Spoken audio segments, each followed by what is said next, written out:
À notre invitation, vous êtes représentant de l'ANEB, l'Association nationale des élus de bassin, et donc nous avons Monsieur le Président, Monsieur Bruno Forel, Monsieur Frédéric Molossi, qui est donc le vice-président, le coprésident, je ne sais pas si c'est...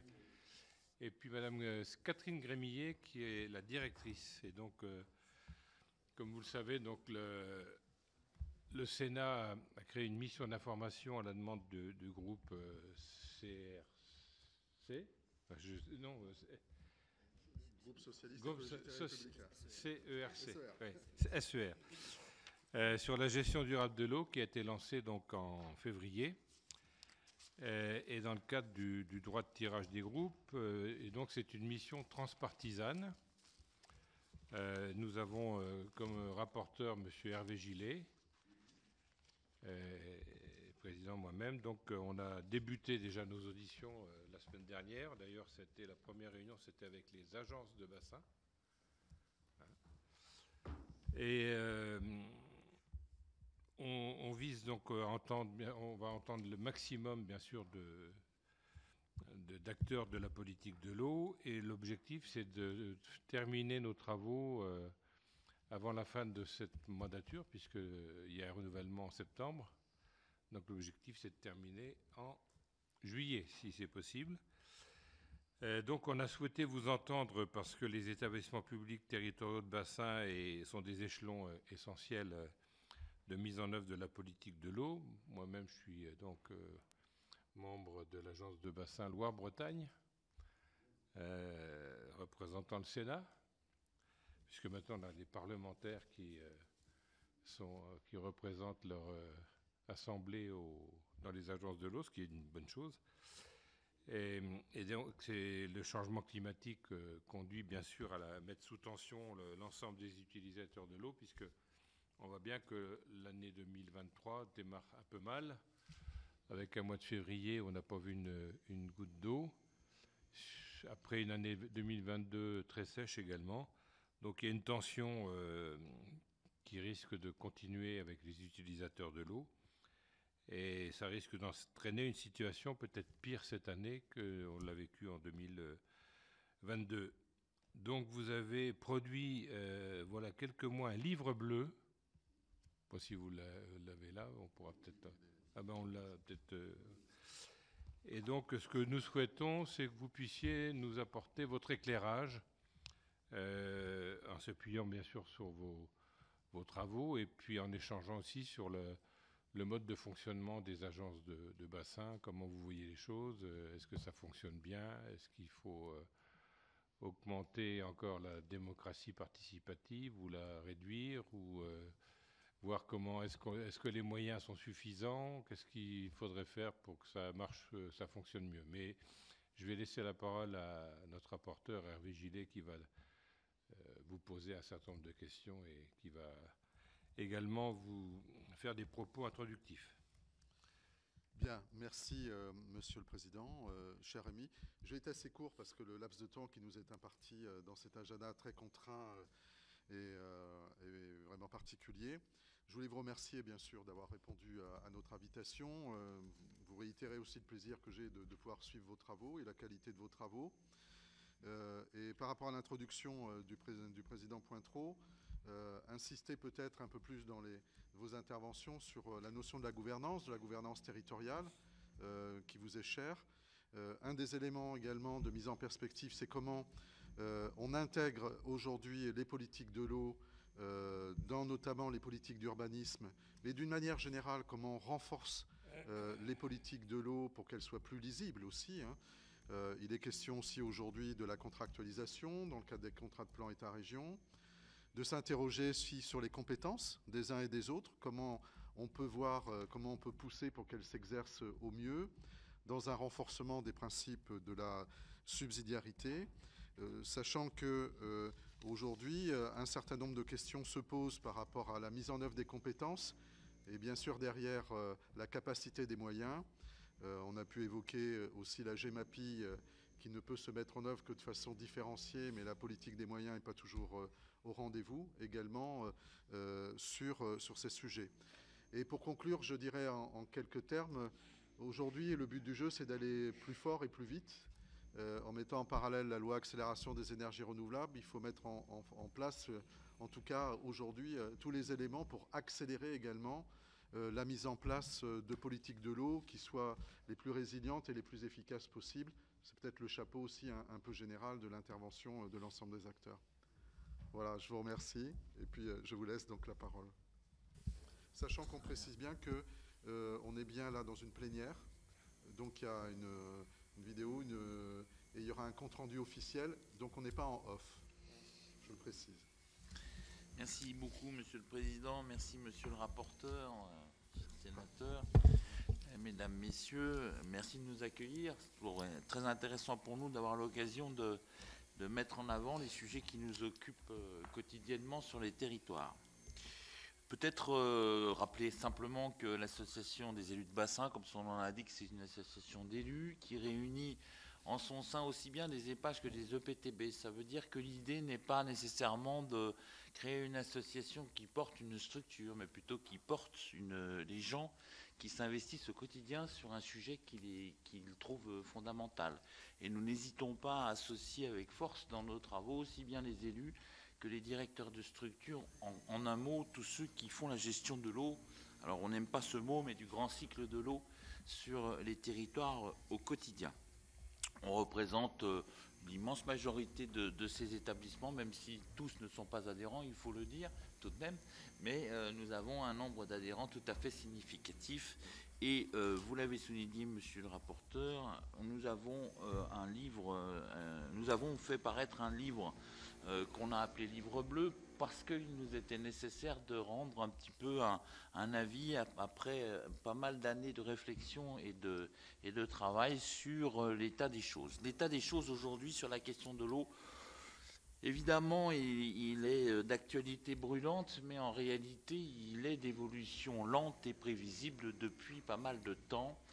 Et c'est bien la question qui nous occupe le plus, c'est que nous avons largement perçu les difficultés qui deviennent de plus en plus prégnantes sur cette question de l'eau, tant lorsque les phénomènes sont importants et paroxystiques, provoquant des inondations qui nous posent des difficultés, que lorsqu'elle vient à manquer, et c'est sans doute ce qui aujourd'hui nous inquiète le plus, à raison. Ça nous inquiète le plus sans doute pour l'alimentation des hommes, mais pas seulement. Ça nous inquiète aussi pour l'état de nos biotopes et l'état de notre biodiversité. C'est un sujet d'une importance cruciale. Ce sujet mérite bien sûr d'être observé avec urgence, au sens qu'il est temps de s'y intéresser avec beaucoup de soin. Pour autant, nous défendons l'idée qu'il n'est pas nécessaire tout de suite d'engager dans la précipitation des mesures dont les portées ne seraient pas suffisantes, et nous appelons très largement à repenser ou à continuer d'approfondir, plutôt à continuer d'approfondir la structuration qui préside à la gestion de l'eau dans notre pays. Depuis longtemps, la France a montré toutes ses capacités en la matière et a fait preuve d'une grande qualité, et je vais laisser mon collègue Frédéric Monossi expliquer pour nous qu'est-ce qu'il est important de maintenir et de mettre en place, et comment il est essentiel face au sujet qui nous occupe, non pas de tout changer, de renverser la table, mais d'intensifier ce que nous avons déjà su construire, de le rendre efficace et de le rendre présent sur l'ensemble du territoire. Voilà, Frédéric. Oui, merci Monsieur le Président, Monsieur le rapporteur, Mesdames et Messieurs les sénateurs, de votre accueil. J'ajouterais peut-être en préambule, mais on est contraint d'aller assez vite, mais quelques mots pour dire que vous avez fait référence au livre bleu. Le livre bleu repose sur deux fondements. Le premier qui consiste à rappeler que selon nous, l'eau est un bien commun. Et la deuxième chose, ça vient d'être rappelé à l'instant par mon collègue Bruno Forel, c'est que la politique de l'eau en France, en tout cas, par bassin versant, est un marqueur fondamental auquel nous continuons d'être tout particulièrement attachés et dont, on y reviendra peut-être dans les échanges, nous considérons qu'il est temps de le rappeler de manière assez vigoureuse, notamment depuis la mise en place de la GEMAPI, qui, je le rappelle, non seulement ne couvre pas l'entièreté des thématiques relatives à ce qu'on appelle traditionnellement le grand cycle de l'eau, mais qui en plus renvoie au bloc communal, dans le cas d'espèce, aux EPCI fiscalité propre ou aux métropoles, là où elles existent. Et non pas que nous remettions en cause ce principe, en revanche, nous considérons qu'il manque aujourd'hui d'outils qui garantissent, si j'ose dire, la cohérence de l'intervention à l'échelle du bassin versant. Et c'est précisément l'élément sur lequel je vais vous dire quelques mots. Le deuxième point, ça a été rappelé, je crois, par monsieur le rapporteur notamment, c'est que votre commission vise aussi à être dans des propositions, dans des calendriers relativement rapides et pas seulement à moyen et long terme, ce qui est un sujet et une préoccupation que nous partageons, mais nous pensons en tout cas de notre côté que l'un n'empêche pas l'autre, c'est-à-dire que autant il y a en effet sans doute des mesures, et on vous en dira sans doute un mot à l'occasion de nos échanges, qui peuvent sans doute aujourd'hui renforcer, simplifier les dispositifs pour rendre l'action plus rapide, plus résiliente, plus forte à l'échelle des territoires. Mais en même temps, il y a quelques sujets qui nous semblent des sujets, notamment s'agissant de la gouvernance, devoir être entrevus sur une échelle de temps, en tout cas, un peu plus longue. Et je vais donc m'arrêter un instant sur notre proposition en matière de gouvernance qui est la nôtre. Nous l'avons évoqué dans le livre bleu. J'ai eu le plaisir de coprésider dans le cadre du plan eau avec le président de l'agence Loire-Bretagne, entre autres, un groupe de travail portant sur le grand cycle de l'eau. Et aussi bien à travers le livre bleu qu'à travers ce groupe de travail, nous en sommes arrivés à formuler un certain nombre de propositions en matière de gouvernance. Et la première qui nous semble devoir être rappelée pour nous, c'est de promouvoir une organisation homogène par bassin versant sur l'ensemble du territoire national, ce qui n'est encore pas le cas aujourd'hui, et qui nous semble être, à nos yeux en tout cas, la seule solution pour permettre à la fois des prises de décision et d'actions partagées en commun, et à la fois à la bonne échelle, concrète, comprise par nos habitants et les différents acteurs du sujet sur les territoires, et enfin qui en assure la cohérence, qui nous semble être un élément indispensable pour maintenir cette approche par bassin versant. C'est la raison pour laquelle, en nous appuyant sur des choses qui, je le précise, existent, puisque notre objet, nous, n'est pas de dire il faut révolutionner ou de laisser croire que nous partirions d'une page blanche. Des choses existent, des choses fonctionnent même sur le territoire, mais nous pensons que cette organisation, selon nous, doit s'organiser autour de clés, voilà, qui, de notre point de vue, doivent être désormais mises en œuvre à l'échelle de l'ensemble du territoire national, et d'établissements publics de bassin, pour nous les deux devant être intimement rattachés l'une à l'autre, dans la mesure où, selon nous, la clé est une instance à la fois démocratique qui assure le fait que l'ensemble des acteurs d'un même territoire partagent et décident ensemble d'un certain nombre d'orientations, d'éléments de programmation à la bonne échelle. Et bien évidemment, l'établissement public de bassin, pour une raison assez simple, c'est à la fois, comme leur nom indique, des structures de bassin, bien évidemment, mais qui ont vocation, elles, à intervenir à la fois dans le domaine de l'expertise, puisqu'elles en possèdent un certain nombre, bien évidemment,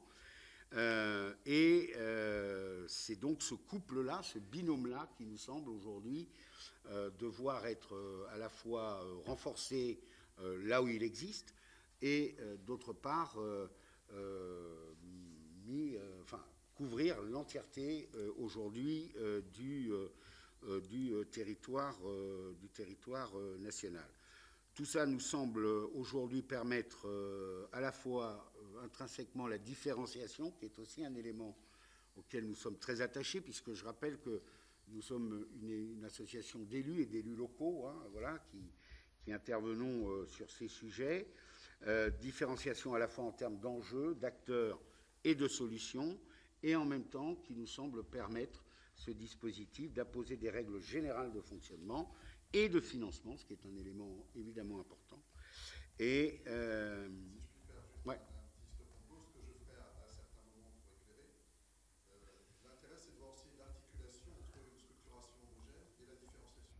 C'est ça. Ça veut dire qu'on peut penser que sur des syndicats porteurs de PTB, la façon même dont le PTB fonctionne, merci, à chaque fois je l'oublie celui-là, la façon dont le PTB fonctionne ou associe ses parties prenantes peut tenir compte d'une différenciation territoriale, et que par contre, dans la philosophie même de fonctionnement de l'EPTB, le but du jeu, c'est qu'on soit quand même relativement homogène sur le plan national. On est bien d'accord ? Et d'assurer la cohérence à l'échelle du bassin versant, ce qui nous semble être un élément fondamental pour ne pas perdre ce qui, quand même, constitue le fondement de la politique de l'eau en France, mais qui a fait école par ailleurs, et dont, je crois, l'ensemble des experts s'accordent à dire que ça reste et ça demeure, bien évidemment, la bonne échelle. J'y ajoute, mais on aura peut-être l'occasion d'y revenir dans le jeu de questions-réponses. Bon, j'ai évoqué les questions de financement, on aura sans doute l'occasion d'y revenir. Et puis, ça a été dit, et ça, c'est un point fort auquel nous sommes également très attachés.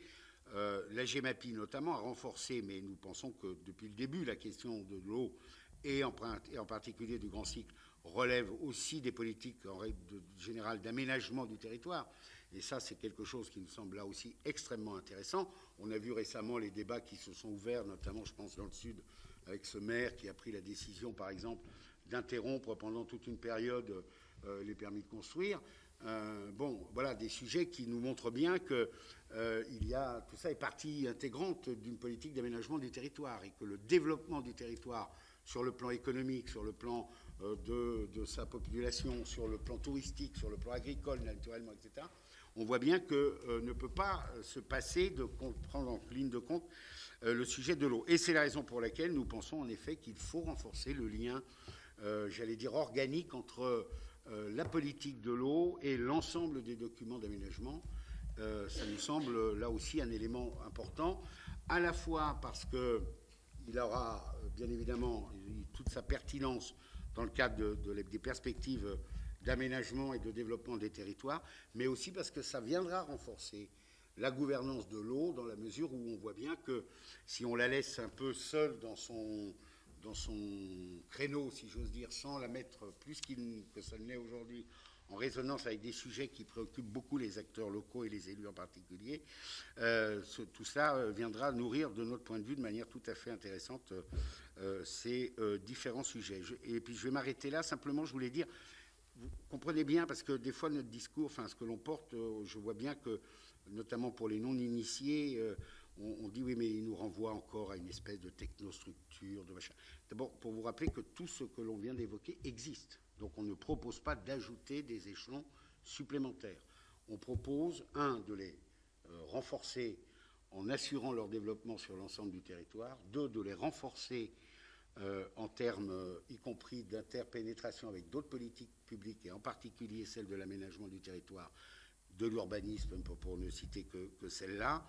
Et 3, vous aurez compris que pour nous, cette articulation clé EP, établissement public de bassin, c'est à la fois l'assurance d'une démocratie locale renforcée avec le rôle de l'ensemble des acteurs qui nous semble aujourd'hui indispensable quand on voit à quel point les tensions s'exacerbent sur ces sujets-là. On pense que dès la base, il faut mettre tous les acteurs autour d'une même table, que ces acteurs réfléchissent ensemble en tenant compte des spécificités de leur territoire, des orientations à moyen et long terme qui doivent être les leurs, et de se doter d'un outil opérationnel, d'expertise, mais aussi par subsidiarité de maîtrise d'ouvrage, que sont les EPT, et qui garantissent à nos yeux, encore une fois, la cohérence à l'échelle du bassin versant. Voilà pour le chapitre gouvernance.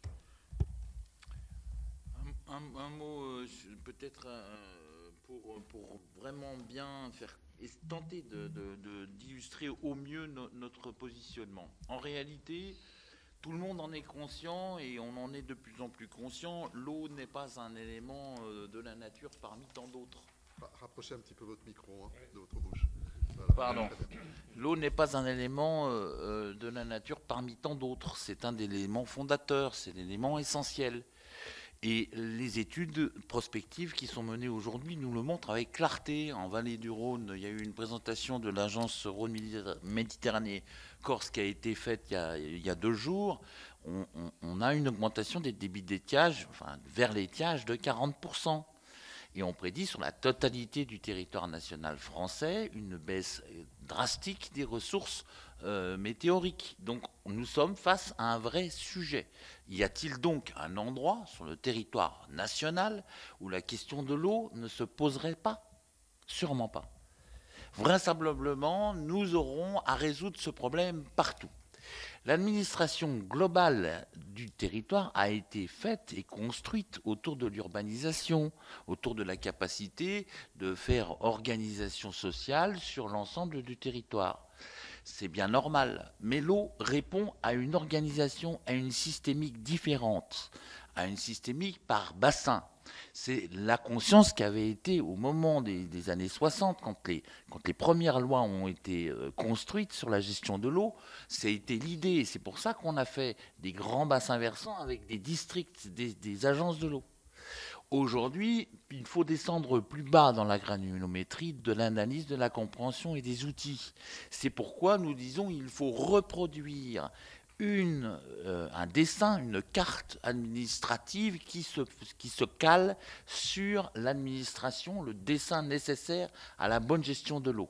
Elle n'est donc pas connexe avec les communautés de communes, les départements, les régions ou les communes. Il faut donc permettre à ces établissements-là de se retrouver autour d'un établissement qui gère à la bonne échelle, au bon dessin de la gestion de l'eau. C'est pourquoi nous mettons en avant l'établissement public de bassin. Pourquoi appuyer sur les clés, commission locale de l'eau, pour ne pas réunir que les représentants légitimes, et c'est pas nous qui allons dire le contraire, nous sommes donc des élus locaux, donc pour nous la démocratie de proximité est essentielle, mais nous pensons qu'aujourd'hui, au regard des usages de l'eau, tant agricoles, touristiques, industriels, et aussi les préoccupations environnementales, puisque la nécessité de laisser de l'eau à la biodiversité est tout aussi urgente, il faut créer ces commissions locales de l'eau partout où chacun peut discuter. Alors on nous objecte qu'il y a parfois des endroits où il y a des problèmes, bien qu'une commission locale de l'eau ait pu exister. Et oui. Est-ce que parce qu'un outil existe, qu'à chaque fois il est parfaitement pertinent? Est-ce que parce que de temps en temps le marteau ne touche pas le clou, le marteau n'est-il pas un des meilleurs outils pour enfoncer les clous? Oui, c'est sûr, une commission locale de l'eau ne peut pas résoudre tout et ne résout pas toujours tout.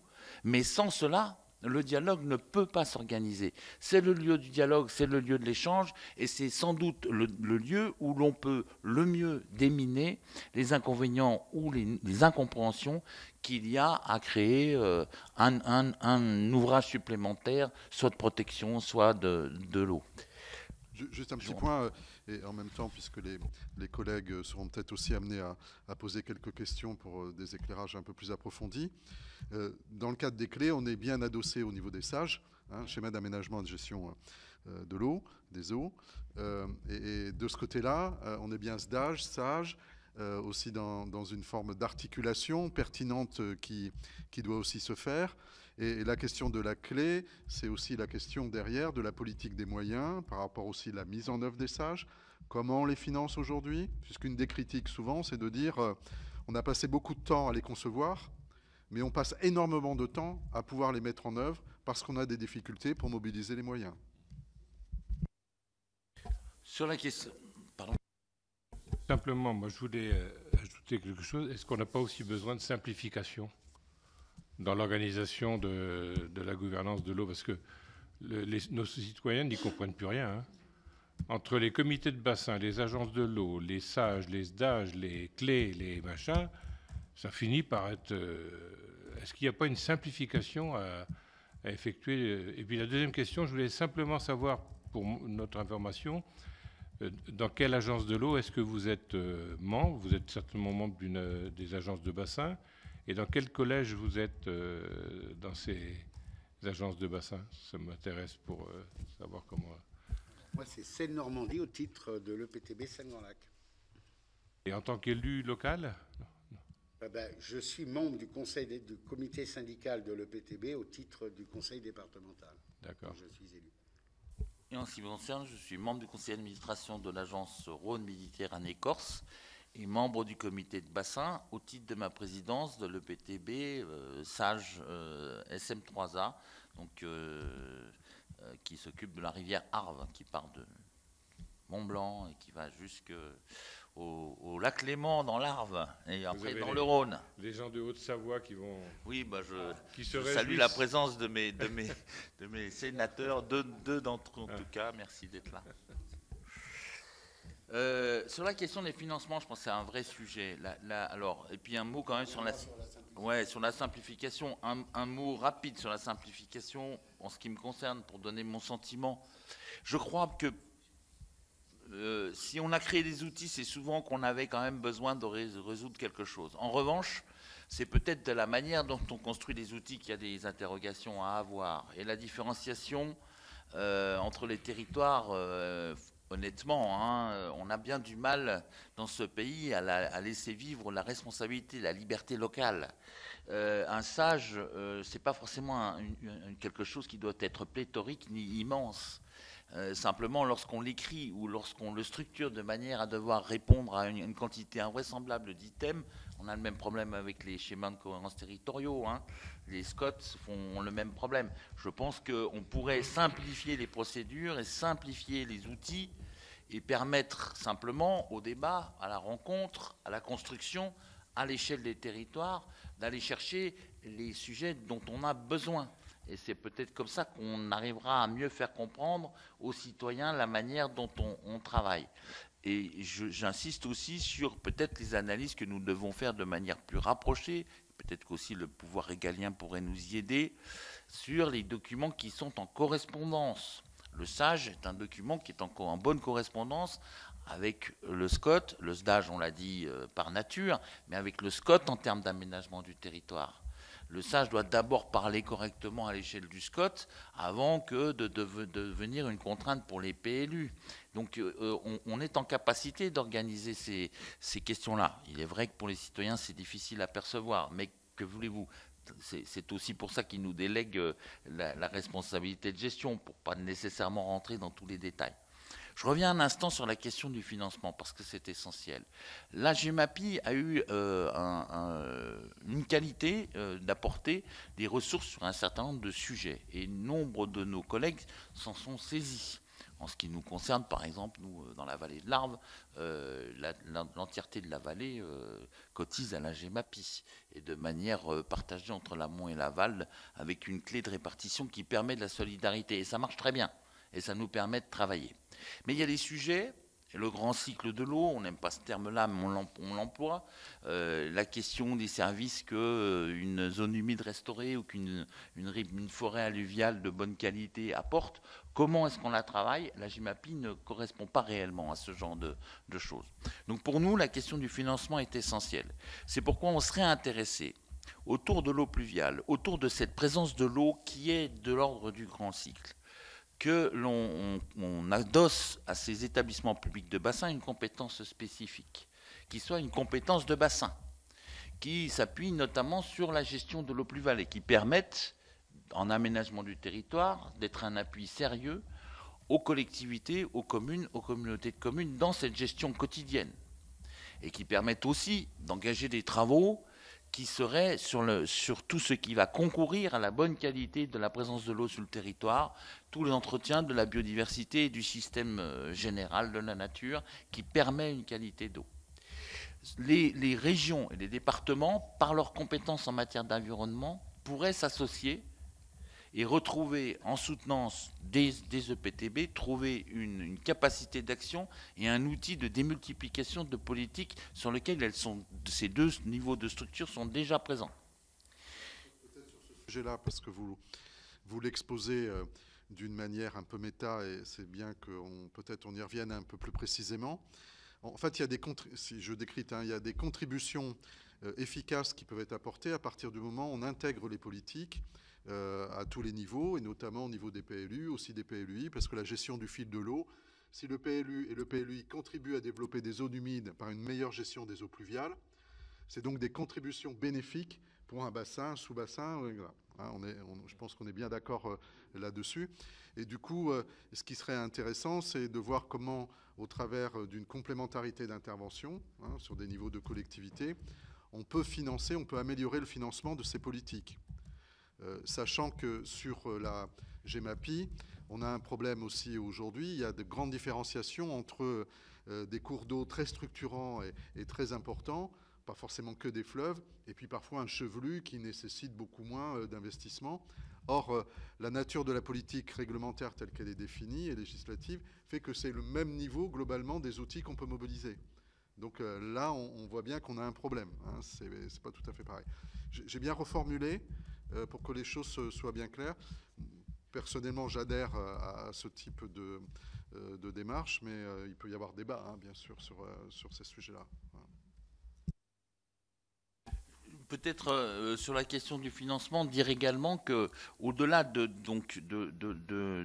financement en investissement, du financement très opérationnel, d'une politique très lisible, nous appelons à ce qu'on soit, autour de cette compétence, on soit en capacité de mobiliser un financement pérenne sur des questions de planification, sur des questions d'ingénierie.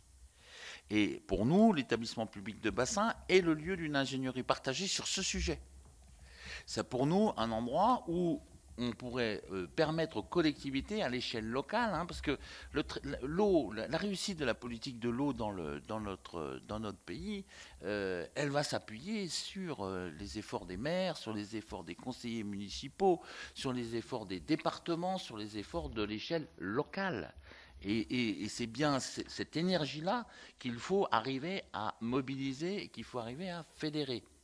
Et donc, pour nous, il serait possible de permettre à cette énergie de se concentrer sur un établissement public qui traite ces sujets et qui bénéficie d'un soutien d'ingénierie, un bout du plafond, un bout de la redevance, des contributions pour des services rendus sur la nature, tout un ensemble de choses qu'on peut développer et sur lesquelles il y a lieu, à mon sens, d'approfondir une réflexion. Juste Merci. pour compléter sur une petite inquiétude, mais peut-être qu'elle ne restera qu'au stade de l'inquiétude. C'est pour ça que, y compris sur la question des financements, les financements pour investissement, c'est une chose, et personne ici ne viendra dire qu'il ne souhaite pas qu'il y ait des financements plus importants qu'ils ne le sont aujourd'hui en termes d'investissement. Mais sur, par exemple, typiquement la question de l'ingénierie, qui est quand même un sujet majeur pour l'échelle de collectivités sur lesquelles, par exemple, s'exerce la GEMAPI et qui ne peuvent pas disposer forcément de l'ensemble de ces outils. On voit bien que s'il devait être fait le choix à un moment de n'orienter les financements de manière trop importante, voire quasi exclusive, que sur un volet investissement, en perdant de vue le volet fonctionnement, on ne marcherait pas de manière équilibrée. Et donc, je dis ça parce que, ici ou là, dans des bruits de couloir bruissent sur ces questions-là. C'est d'ailleurs une tendance qu'on retrouve ailleurs que dans la question de la politique de l'eau, qui, sur le papier, peut être tout à fait enthousiasmante et sympathique, mais qui, à nos yeux, serait la même erreur que si on dissociait clé et EPB, et établissement public de bassin. Il faut marcher sur nos deux jambes. Or, aujourd'hui, on est à un moment, parce que là aussi, il y a une autre chose, pardonnez-moi, que je voulais. Donc voilà, je voulais attirer votre attention sur cette préoccupation-là. Attention à ce que tout n'aille pas, ou de manière trop massive, qu'à l'investissement. Parce qu'on rentre dans une période qui, d'ailleurs, va finir par ne plus être une période de crise. Là aussi, je voulais rappeler un tout petit mot, parce que ça, c'est un discours qu'on entend beaucoup parmi notamment les services de l'État. L'État disant, moi, de manière régalienne, je gère les crises. Bon, contact. Sauf que, s'agissant de l'eau, le problème, c'est que la crise finit par s'installer. Donc la crise finit par être en réalité autre chose qu'une crise, mais en fait une situation qui évolue. Et vous évoquiez, Monsieur le Président, ce qu'on a connu l'été dernier, les craintes que l'on peut avoir pour l'été prochain, qui elles-mêmes, voilà, faisant suite elles-mêmes, si on ramène sur une décennie, on voit bien que, on parlait de soutien d'étiage à Seine-Grand-Lac, on est largement au-dessus des périodes de retour, de soutien d'étiage que ne le prévoient nos règlements d'eau depuis 50 ans. Hein. Bon. Donc, là aussi, c'est pour ça que la notion d'urgence, de prise en compte rapide et d'amélioration rapide est quelque chose que nous partageons, bien évidemment.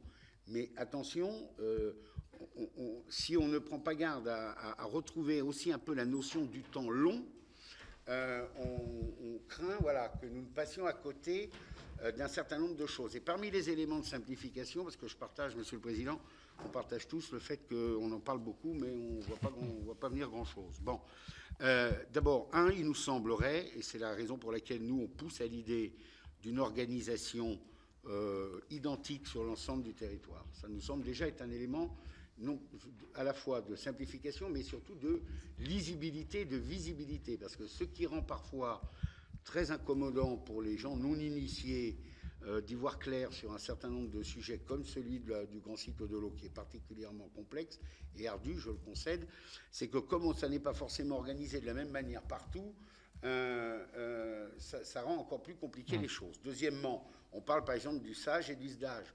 On pourrait, on l'avait d'ailleurs proposé dans le cadre du plan eau, réfléchir à peut-être les repeigner un tout petit peu pour les rendre dans leur conception peut-être plus simples qu'ils ne le sont aujourd'hui. Bon, vous avez eu jadis alors... charge un peu trop là-bas. Oui. Ben, oui, parce que ça veut dire qu'on mobilise des énergies, des élus, des experts, des acteurs sur des documents qui s'avèrent parfois extrêmement contraignants dans ce qu'ils nous demandent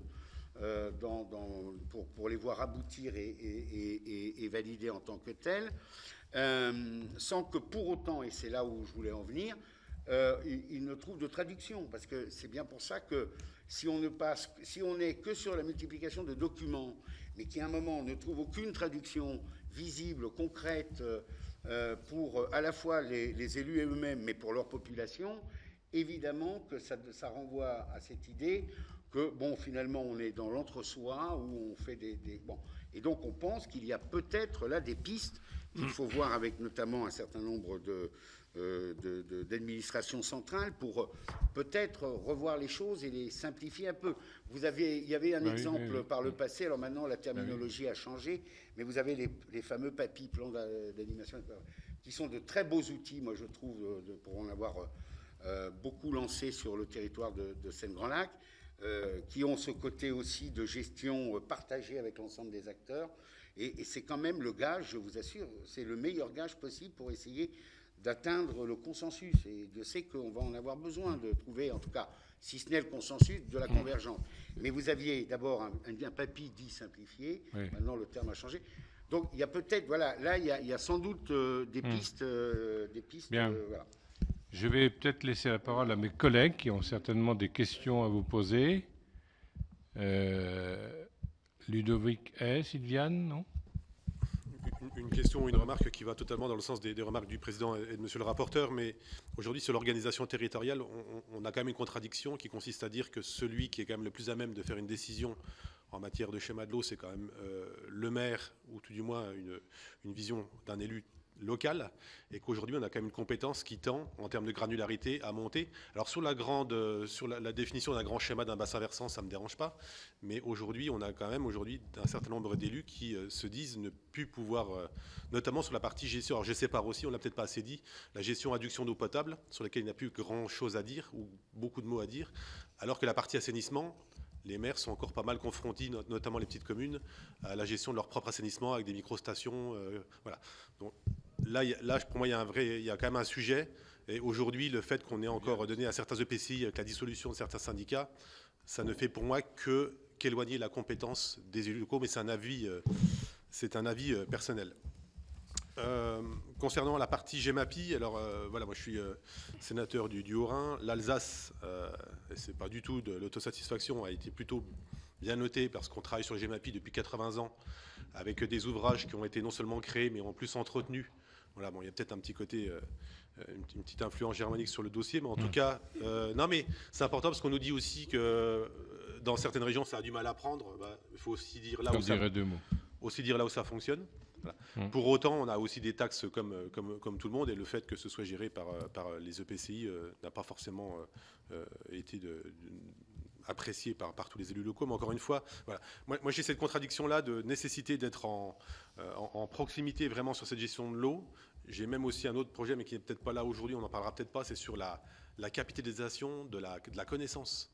Aujourd'hui, vous avez des personnes qui ne sont absolument pas intégrées dans les schémas de l'eau, qui savent exactement, notamment des anciens, où ça passe, d'où ça sort, comment ça a été fait. Et avec la dissolution des syndicats, eh bien, ces gens-là ne sont plus aux affaires. Et quand bien même un jeune bien intentionné prenne la direction d'un stage ou autre, c'est quand même perdu. Et ça risque de l'être. Voilà. C'est un sujet un petit peu à part, mais je voulais aussi le dire pour le temps que vous étiez là. Merci. Alors, Sylviane, tu voulais... Non ? Non, mais ce que je pense, c'est un sujet qui est vraiment essentiel, celui que vous abordez là, la question de la proximité et l'échelle à laquelle on est proche ou pas. D'abord, je voudrais souligner avec force que, voilà, moi je suis président de PCI, qui a récupéré la compétence eau potable, mais je suis aussi maire d'un village de 3500 habitants. Je ne suis pas un technocrate parachuté. Donc cette question, la présence et l'investissement de l'échelle locale dans les EPCI est essentielle. Et nous devons développer une culture auprès de nos élus de maires de petites collectivités, leur dire et leur répéter, et en tout cas en tant que président de PCI, je peux vous dire que c'est quelque chose que je dis souvent, dire et répéter toute l'importance qu'il y a de la présence et de l'investissement et de l'apport que les petites communes font dans les EPCI. C'est sans eux, rien n'est possible. Et effectivement, si nous ne réussissons pas cette culture du partage et de la coopération, je pense que nous aurons des problèmes. J'insiste aussi sur un point important. Effectivement, la question de l'adduction de l'eau à l'échelle des EPCI nous paraît en tout cas, nous défendons cette idée, c'est la bonne échelle. Ça n'est pas non plus une échelle d'exclusion de la gestion de proximité. Ça doit être une échelle de coopération, pas une échelle d'exclusion. Mais la question, on a tort, enfin, ce sont de domaines connexes, le tuyau qui amène l'eau à l'évier ou dans la salle de bain, avec la question du grand cycle. Mais ce ne sont pas les mêmes problèmes.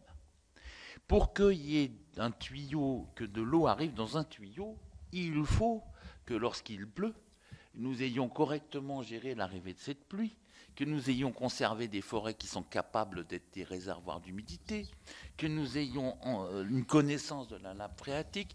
Tout ça n'est pas à l'échelle d'un village de 500 habitants. L'ingénierie, la connaissance, la compréhension du système hydrographique.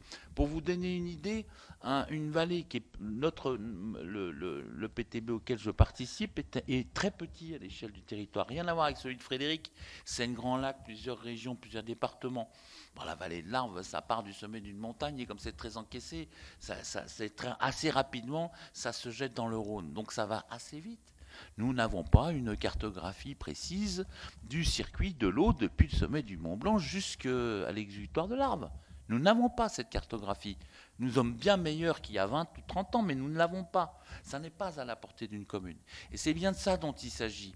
Il s'agit d'être capable de répondre à cette double injonction.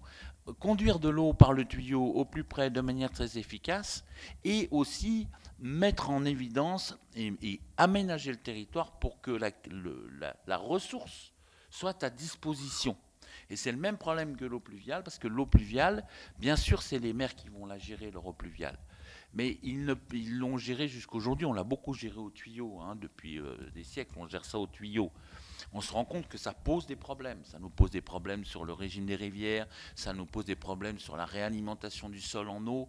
Donc aujourd'hui, nous devons apporter aux maires, dans leur gestion quotidienne, dans la construction de leur place, de leur rue, des outils, de la connaissance pour qu'ils puissent travailler.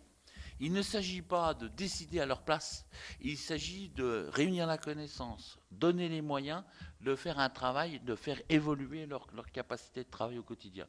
C'est pourquoi un établissement public de bassin, pour nous, c'est ce lieu-là, c'est ce lieu ressource pour pouvoir faire avancer le sujet de l'eau au grand cycle vers le petit cycle. Alors, on va revenir sur la GEMAPI, parce que moi j'ai un exemple concret le long de la Loire. Je suis dans le Cher et on longe la Loire sur une grande partie du département. Et donc avec la GEMAPI, les communautés de communes ont repris la compétence GEMAPI, des communautés de communes de 10, 15, 20 000 habitants. Donc ils doivent gérer les digues de Loire. Donc des moyens colossaux qui risquent d'absorber l'ensemble du budget de la communauté de communes. Or, on a un établissement public qui s'appelle l'EPL, l'établissement public Loire, qui gère les problèmes d'inondation pour les métropoles, entre autres. Donc eux, il n'y a pas de souci, ils sont bien gardés par rapport aux inondations. Le seul problème, c'est qu'on a réussi à faire passer un amendement au dernier texte sur la simplification avec Jacqueline Gouraud, je ne sais plus le titre exact, pour faire en sorte que les établissements publics aient une possibilité de reprendre les compétences GEMAPI, pour essayer de faire en sorte qu'il y ait une continuité dans la gestion des digues de Loire. Parce que si une communauté de communes fait des travaux, ils ont les moyens, ça marche bien, mais si la communauté de communes d'à côté ne fait rien, c'est comme si on pissait dans un violon, excusez-moi l'expression, mais c'est dramatique, quoi. Et donc on a voté l'expérimentation, la possibilité d'expérimentation, on a interrogé l'EPL, et l'EPL nous dit, écoutez, nous, non, on n'est pas d'accord, ça ne nous intéresse pas du tout de gérer la GEMAPI. Alors comment on fait? Vous avez une GEMAPI qui est gérée pour les métropoles, qui a les moyens déjà de l'action, de réparer des digues qui coûtent des millions d'euros, et refuse la possibilité d'expérimentation. Donc il faut les obliger à ce moment-là. Qu'est-ce que vous en pensez, vous, de ce type de situation? Est-ce qu'il faut obliger les EPL, les établissements publics, à rentrer dans les GEMAPI, ce qui me paraîtrait plus logique d'ailleurs? Il suffit que les communautés de communes... Si vous me permettez d'être complètement franc, je suis là pour l'être. Le mot obligation est toujours un petit peu compliqué à employer, mais face à la nécessité de réagir et de s'organiser, je pense que la destination logique de la gestion de la GEMAPI, c'est l'établissement public des bassins. Et c'est lui qui doit permettre d'aplanir les différences. Donc le PTB que je gère, que je préside plutôt, fait ça. Les communautés de communes n'ont pas la même richesse. J'ai une petite communauté de communes de 20 000 habitants. Avec nous, vous avez celle où on trouve Chamonix et toutes les grandes stations prestigieuses. Vous imaginez bien qu'on n'a pas les mêmes moyens. Pourtant, c'est géré par le même établissement ensemble. Et je pense que c'est important d'aller à ce niveau. Enfin, je partage cette idée qu'il faut contraindre avec... le niveau, c'est votre connaissance et votre expérience. Ou clarifier pour laisser la possibilité de la prise de compétences, parce que c'est peut-être pas aussi évident que cela. Mais c'est un vrai sujet pour créer effectivement de la cohérence. Mais ça renvoie déjà aussi à la question de l'évolution statutaire, même au niveau des EPTB. Puisqu'au niveau des EPTB, on a des statuts qui sont quand même différents, et notamment des statuts d'adhésion qui sont différents. Certains EPTB ne sont constitués que des collectivités départementales et régionales. D'autres sont bien sur un ensemblier avec les agglos, les communautés de communes, les départements et éventuellement les régions quand ils sont concernés. Donc, ce qui peut s'entendre par rapport à la différenciation territoriale, mais en même temps, si on va avoir une politique cohérente et homogène, il y a une réflexion de fond à avoir sur le sujet. Enfin, sur ce sujet-là, bon, nous, on n'a pas utilisé le terme obligation parce que vous voyez bien à quoi il renvoie, mais je partage exactement le point de vue que vient d'être évoqué par Bruno Forel, bien que nous soyons tous les deux dans des organismes qui sont des EPTB l'un comme l'autre, mais qui, par exemple, en termes de gouvernance, n'ont pas grand-chose à voir. Chez mon ami Bruno, il y a tous les EPCI du territoire, que les EPCI, sauf erreur de ma part. Vous prenez Seine-Grand-Lac, il y a 4 départements, les 3 de la Petite Couronne, plus Paris, la ville. Vous avez la métropole du Grand Paris, vous avez 3 Champagne métropole, vous avez l'agglo de Saint-Dizier, et vous avez quelques EPCI qui sont... En fait, il y a l'ensemble de ce que l'on appelle dans notre jargon les TRI, les territoires au risque inondation. Bon, mais qui fait que du coup... Et on a une région qui est en l'occurrence la région Grand Est. Nous, on pense que les EPT doivent être des organismes où l'ensemble des échelles de collectivités doivent pouvoir partager à la fois la gouvernance au regard des compétences qui sont les leurs et qui ne sont, vous l'aurez compris, pas tout à fait les mêmes.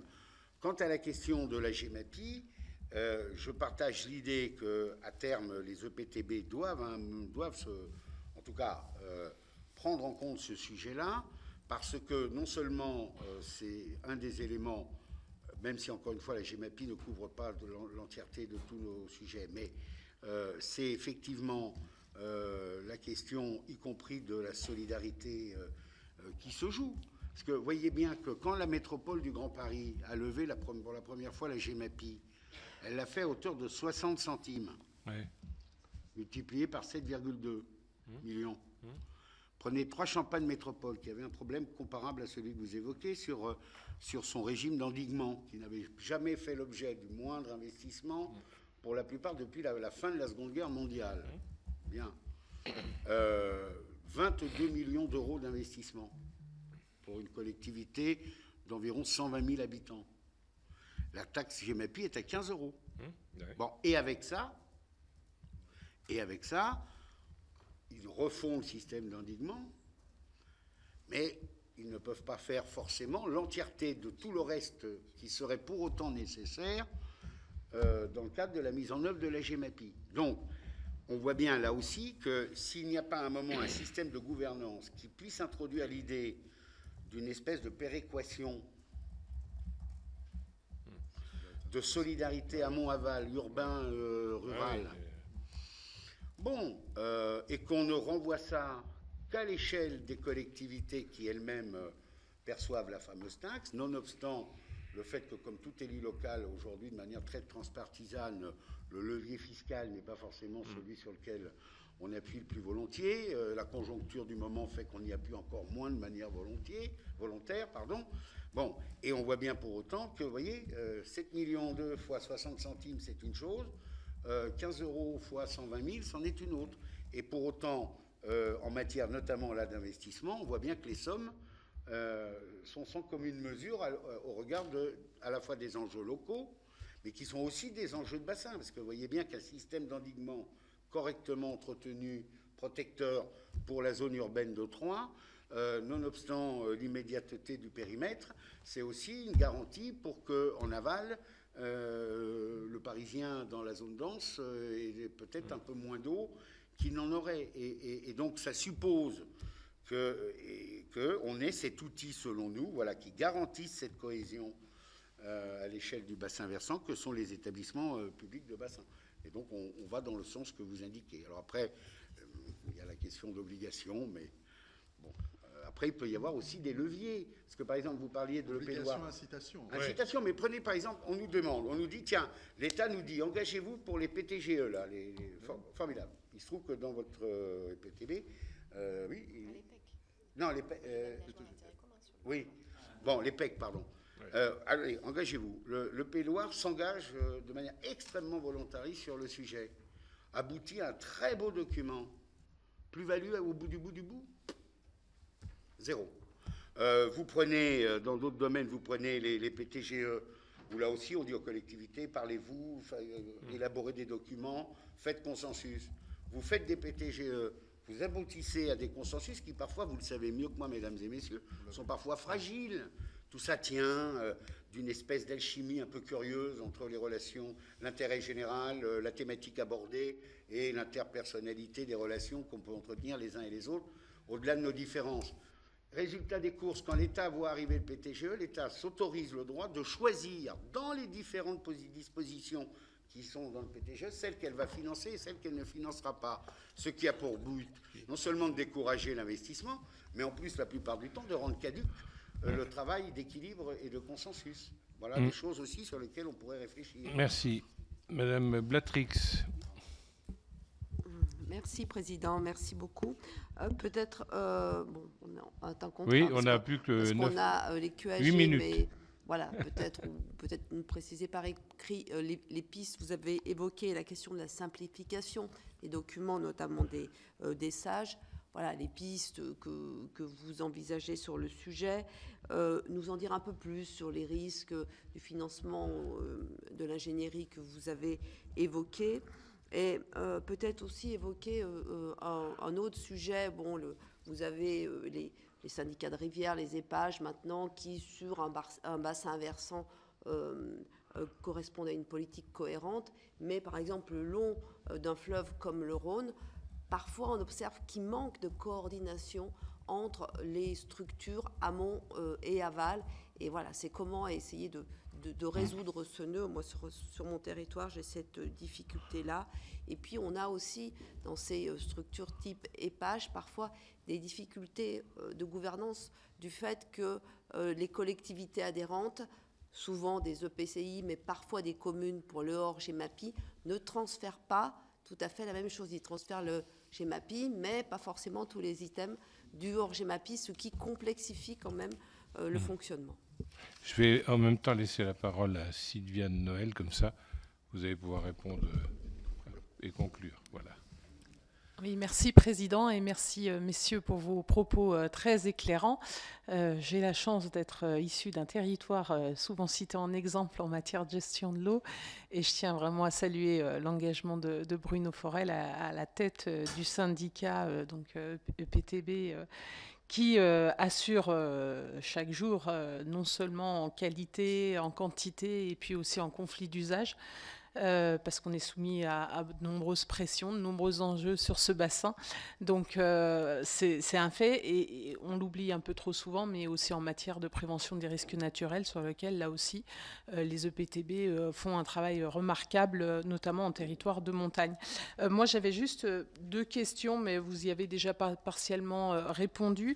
Vu la raréfaction de la ressource, est-ce que la conciliation des usages vous paraît être correctement assurée en cas de tension hydrique? Et si ce n'est pas le cas, est-ce que vous auriez des pistes d'évolution législative, réglementaire ou administrative à nous suggérer?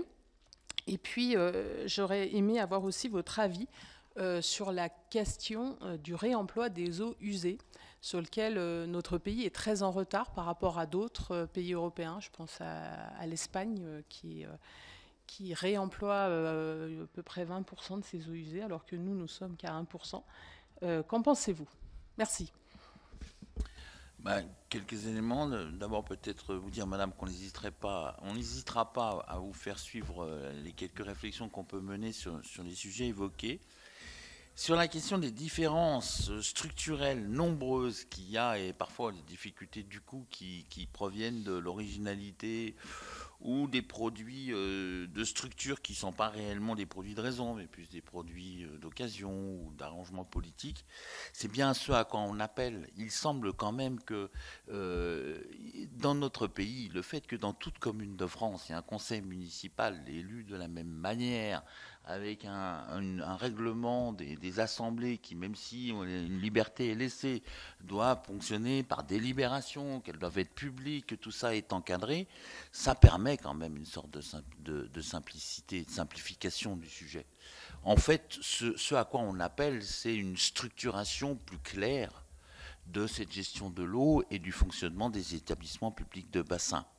Et il est vrai que sur des grands fleuves, et notamment le Rhône, en plus c'est un fleuve qui n'est même pas que national, donc c'est dire, le Rhône, c'est un vrai sujet, ça a longtemps été une grande question, est-ce qu'il n'y aura qu'un établissement public pour gérer le Rhône? Alors, il y a l'agence de l'eau est censée être un ordonnateur, un orchestrateur du début de la frontière, hein, pas de la source pour le coup, mais du début de la frontière jusqu'à son exutoire.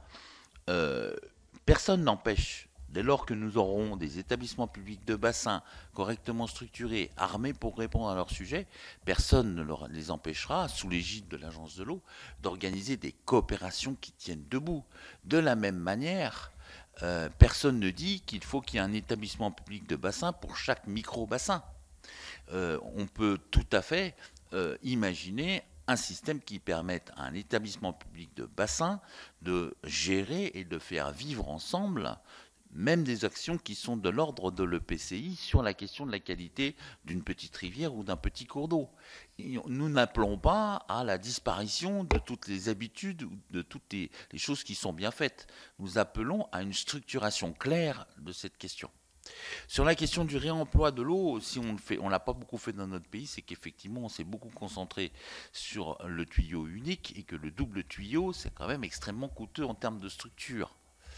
Et puis, on a aussi des règlements sanitaires qu'il faudrait adapter. Je rappelle qu'aujourd'hui, de l'eau qui sort, des produits qui peuvent sortir donc de stations d'épuration ne peuvent être réglementairement utilisés comme ça, ex abrupto. Mazel tov, comme on dit. C'est ce qui est un gros frein, quand même à l'utilisation des sous-produits ou des déchets de l'agriculture ou de l'épuration, ce sont toutes les précautions sanitaires. Moi, je ne suis pas sûr qu'on y soit aussi facilement que cela. Quand je vois augmenter toutes les mesures et les observations d'éléments nombreux et divers dans nos les cahiers de charges oui, bien sûr. Oui, mais justement, non, mais je pense qu'on a pas mal de choses à faire. Mais il paraît relativement évident que tout réemploi de l'eau qui serait fait à bon escient ne peut être qu'une source d'intérêt. Ça va de soi. À titre personnel, pardon de la vulgarité du sujet, mais 40 litres d'eau pour chacun de nos petits pipis, c'est quand même beaucoup. Donc c'est un vrai sujet. Oui. Non, mais juste sur la question non, mais très rapide. Non, mais sur la question, est-ce qu'aujourd'hui les clés de répartition de la ressource est bien répartie, etc. La réponse est non, globalement. Sinon, on ne serait sans doute pas sur des situations de crise comme on en connaît, comme on va vraisemblablement en connaître d'autres. Ce qui nous pousse d'ailleurs, nous, à dire qu'il faut structurer et renforcer la gouvernance à l'échelle des territoires, pour en tout cas veiller à améliorer ce sujet-là. Et juste un tout petit point, parce que quand même c'est une anecdote, mais on a eu les fameux rétex sur la sécheresse de l'an passé. Je vous invite à regarder de près, mais vous savez qu'on est doté de préfets coordonnateurs de bassin. Ouais. Et je vous rappelle que les arrêtés sont pris par les préfets de département. Eh bien, je vous invite à observer l'incohérence que l'on a pu observer entre certains arrêtés en aval et certains arrêtés en amont. Pendant que certains étaient autorisés à laver l'eau leur voiture d'un côté, on embêtait les autres. Bon, je dis juste que puisqu'on a des coordonnateurs de bassin, comme leur nom l'indique, il serait peut-être utile, pour commencer, vous voyez, par des choses très basiques, que le coordonnateur de bassin veille à coordonner ses préfets de département pour qu'il y ait une forme de cohérence et de lisibilité, de compréhension et de solidarité partagée. Sinon, là encore, on rajoute au conflit du conflit. Voilà, c'était juste... Merci de nous avoir reçus. Voilà. Et n'hésitez pas à nous communiquer aussi des éléments qui n'auraient pas été suffisamment soulignés. Et puis, on est dans une certaine agilité. Si vous voyez aussi des sujets qui peuvent réémerger avant la conclusion de la mission, n'hésitez pas à nous interpeller et à nous les adresser, ça sera avec grand plaisir. Merci beaucoup, et puis bonne poursuite des travaux jusqu'à dimanche soir minuit, c'est ça? Oui, pareil. Dans la joie, la bonne humeur et la